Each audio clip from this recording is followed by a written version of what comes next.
పిఠాపురం పవన్ కళ్యాణ్ నియోజకవర్గం అయిపోయింది. అక్కడ ఏ చిన్న సమస్య వచ్చినా సరే బోతద్దులో చూడాల్సిన పరిస్థితి. అదే పిఠాపురం పవన్ కళ్యాణ్ నియోజకవర్గం కాకుండా ఉంటే దాన్ని ఎవరు పట్టించుకునేవారు కాదేమో.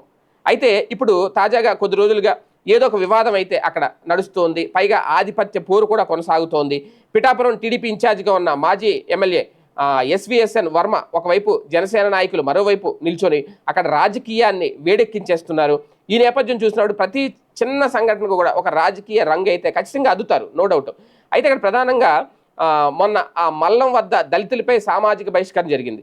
విద్యుత్ షాక్ కారణంగా దళిత యువకుడు మరణించారు. ఈ ఘటన జరిగి కొద్ది రోజులైంది. మరి ఆ పరిణామాలు తర్వాత ఈ బహిష్కరణ జరిగింది.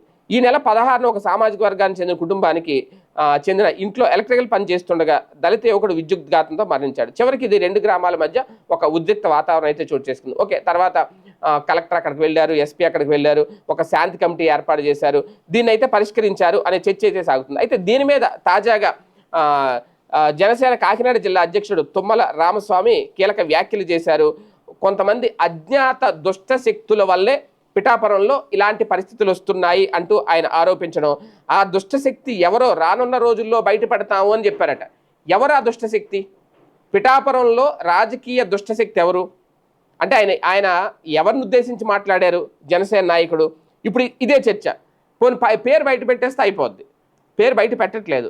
పేరు బయటకు పెట్టకుండా జనసేనకు సంబంధించిన వ్యక్తి పిఠాపురంలో ఒక దుష్టశక్తి ఉన్నాడు, ఆ దుష్టశక్తిని ఎవరో మేము త్వరలో బయట పెడతామంటే అది పెద్దగా అంత పిఠాపురం రాజకీయాల మీద అవగాహన ఉన్న వాళ్ళందరికీ తెలుసు ఆయన ఎవరిని ఉద్దేశించి మాట్లాడారు. కాకపోతే ఆయనే పేరు చెప్పలేదు కాబట్టి ఇప్పుడు మనం కూడా ఇక్కడ పేరు ప్రస్తావించాల్సిన అవసరం లేదు.